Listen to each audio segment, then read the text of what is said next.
In today's story that will surprise absolutely no one, DoorDash is being sued for their tip skimming scheme. Xbox, Twitter, Uber, Postmates, Netflix, MoviePass, Google, Facebook, eBay, DoorDash, Apple, Amazon, Airbnb, The Apptrepreneur. Hey everyone, this is Kevin the Apptrepreneur, and in a story that will surprise not one single viewer of my channel, DoorDash is being hit with a class action lawsuit for all the tip money they stole. And I don't care how Tony Zhu words it, I don't care how he writes it, I don't care if he hides behind this "we're going to get better 1% every day." What he did was stealing, and it's a crime. And he totally deserves to lose a lot of money over this. He deserves to lose his position over this. DoorDash deserves to be, at the very least, extremely penalized. And the drivers, the delivery people, deserve to have their tip money reimbursed in full. That's probably not going to happen. However, they will probably, at the very least, get a settlement out of the deal. However, before we talk about any of that, let's have a word from our sponsors. If you have rideshare insurance, you know what a disaster it is. It's super expensive. Some guys are paying over $100 a month for it on top of their regular insurance. So we're working with an insurance company to help lower prices and get better coverage.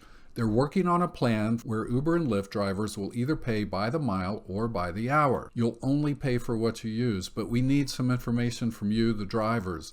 We need to know on average how far and how long you drive with Uber and Lyft each week. So would you click on the link below in the description and take just 5 minutes to fill out the survey? We'd really appreciate it. DoorDash tip skimming scheme prompts class action lawsuit seeking all those tips that didn't go to drivers. Now, I will say there is one surprising thing about this whole situation that, did catch me a little off guard. I am genuinely surprised it took this long for a class action lawsuit to even hit. Considering how long we've known about this, you think it would have happened a heck of a lot sooner. But let's look over it, shall we?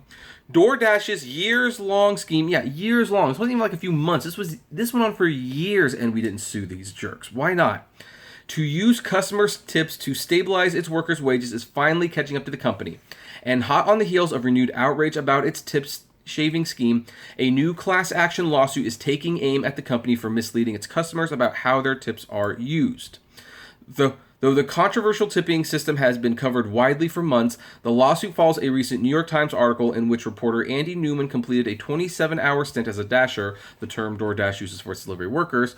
The suit filed this week in the U.S. District Court for Eastern District of New York on behalf of Brooklyn resident Alan Arkin and other similarly situated claims that DoorDash failed to make clear to its customers that tips they gave through its app to couriers were not being allocated as they were intended to be, and that had customers known this, they would not have tipped through the app. And I believe that because customers don't want to tip the company. When you go to McDonald's, do you give McDonald's a tip? I remember a few months ago when Cinemia was still trying to survive, they were a movie subscription service.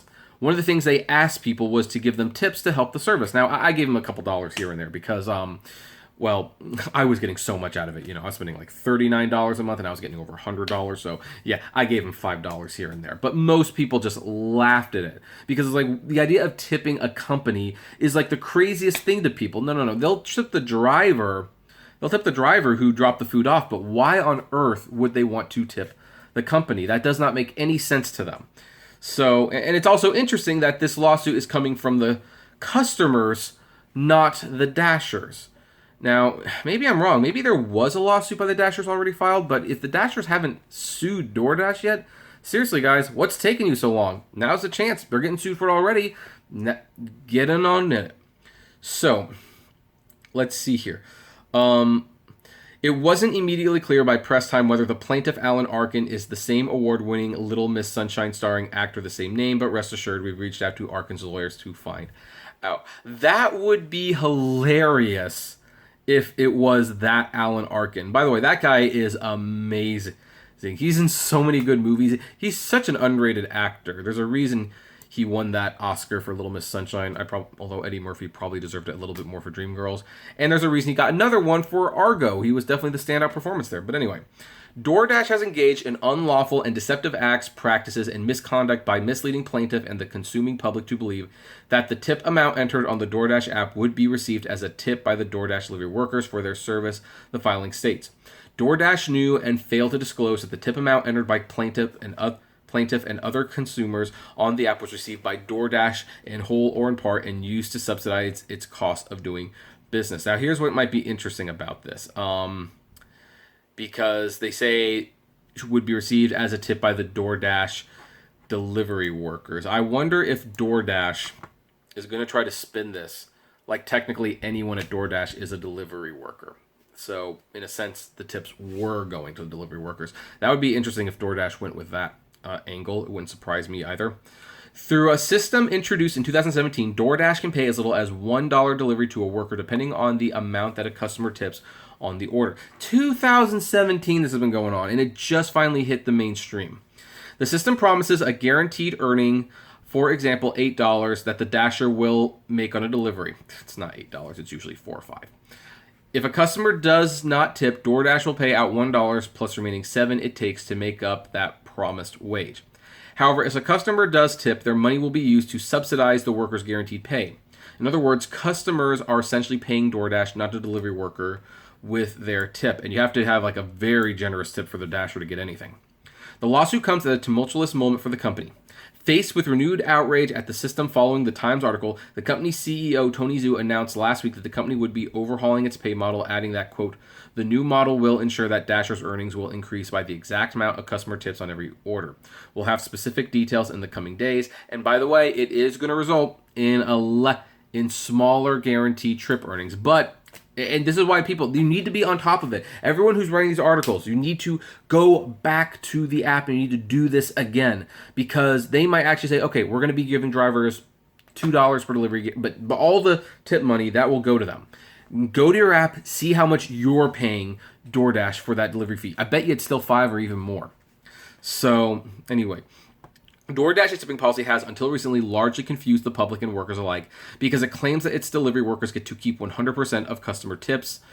And in their legalistic way, they will say, oh, but you see, we were giving 100% of the tips. It's just, once the tips covered this amount, we realized we didn't need to give any of our money. That's how they're going to explain it, without explaining that tips are used to subsidize the delivery driver's base pay. It's also misleading for customers who believe they're providing additional money to a courier for their services. The lawsuit claims that these unfair and deceptive acts were knowing, willful, and or reckless because of course they were. Corey Zajadel, one of the 3 attorneys representing the plaintiffs in the suit, told Gizmodo in a statement by email that they're seeking reimbursement for tips customers assumed were being given as additional earnings to dashers. DoorDash financed its growth by taking tips paid by its users and meant for hardworking delivery workers. Mr. Arkin and all other class members that use DoorDash should recover at minimum all tips that were never paid to delivery workers. I agree. The suit is seeking a trial by jury. DoorDash did not immediately return a request for comment. So this one might actually go to trial. It might go to trial. Now, let's have a little bit of a bonus over at this article over here, if in fact it will even load. I don't know why it opened like that, but this is an interesting article from Inc. It says, the DoorDash tipping scandal just proves that the way we pay service people is insane. Now, we're not going to do the whole thing, but here's the thing. You have to feel sorry for Tony Zhu, CEO of DoorDash. The food delivery company has been a darling of the VC world, but it encountered a backlash after a New York Times story described how the company keeps most of the tips customers intended for its delivery workers. Outrage was heaped upon DoorDash, with lawmakers calling for investigations and new regulations. And this is why regulation is not entirely a bad thing. Finding himself at the center of a media and social media storm, Zhu did the sensible thing and announced via Twitter that DoorDash would change its policy and give delivers 100% of the tips, which he should have done. He did the sensible thing at some point. He actually, at first said they weren't going to change anything, even after listening to everyone's concerns, because that's apparently what he does all day. And after listening to those concerns, he was like, nah, not going to change it. And then when people, continue to pile, then he went forward to it. Hooray, you might say, and many have, but you'd be wrong. All the righteous ire about DoorDash keeping tips ignores the broader truth that the way service people are paid in our society is deeply unfair. DoorDash was simply making an honest and possibly effective attempt to compensate for it. Yeah, interesting. Workers who deliver takeout by bicycle or car for companies like DoorDash or Postmates or Grubhub generally don't earn much. Neither the minimum wage nor the lower tipped minimum wage applies to them because they're independent contractors rather than employees. That means these companies are free to set pay for deliveries as low as they like, the only limitation being people's unwillingness to work for an amount that's too low. Indeed, as more people signed up to deliver and the pool of available workers grew, these companies, under pressure to become profitable, have cut back on the way they pay deliverers. Meanwhile, although most restaurant patrons do leave some sort of tip, tipping is much more uncertain when delivery people bring takeout food. One reason for this may be customers' common belief that most of the added fee for delivery goes to the delivery person, rendering a tip unnecessary. It unfortunately does not. Whatever the reason, when New York Times reporter Andy Newman worked undercover as a delivery person for Uber Eats, Postmates, and DoorDash, he reported that the majority of customers did not tip him, while some did. In the restaurant industry, which also effectively replaces part of employee salaries as tips, research has shown the size of tips seem to depend on customers' mood, the server's attractiveness, and his or her race.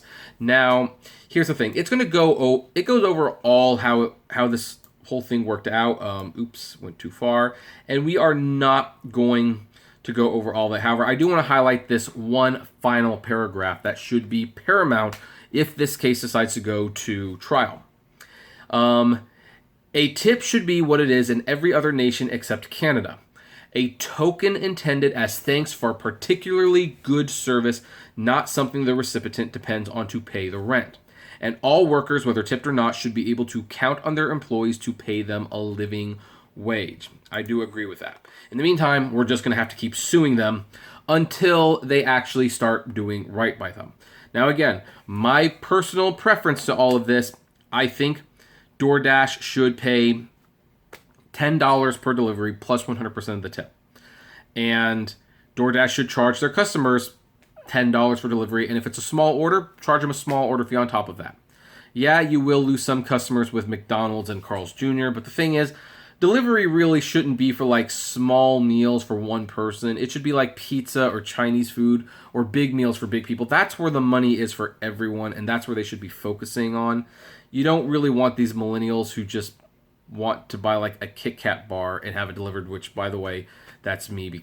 I did that once and totally waste of time, obviously. I'm never going to get that hour back in my life. Never going to get it back.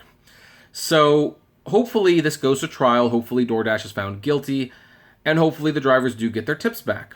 And yeah, we do need to have some sort of sensible regulation that protects these people, because these people are at the company's mercy. I mean, look over here. DoorDash has proven how easy it is to exploit workers when their boss is an algorithm. Stories like these keep coming out and out. And I think people are starting to realize that there's like a huge social and financial pitfall to all these companies, but to actually go against them means you're going to have to be giving up some price and some convenience. Where it all leads, who knows? In the meantime, I'm on the side of the Dashers. I hope they get their tip money back. In the meantime, what do you think about this? Do you agree? Do you disagree? I would love to know. Comment below. Like, favorite, share, subscribe. If you enjoy my videos, consider becoming a Patreon member. It's totally optional, of course, but even as little as $1 a month goes a long way to helping the channel run smoothly, and you get access to my Patreon's exclusive blog. If gas prices are getting you just a little down, check out the Get Upside app below. It's totally free, and you get cash back on every gas purchase. If you want to see content that is not rideshare related or food delivery related, check out my other YouTube channels, Kevin T. Rodriguez, the Apptrepreneur Vlogs, and Autograph Hound. And finally, if you want to talk to me or other fellow Dashers out there, check us out on Facebook at the Apptrepreneur Hangouts on Facebook. And as always, blame responsibly. Have a good one.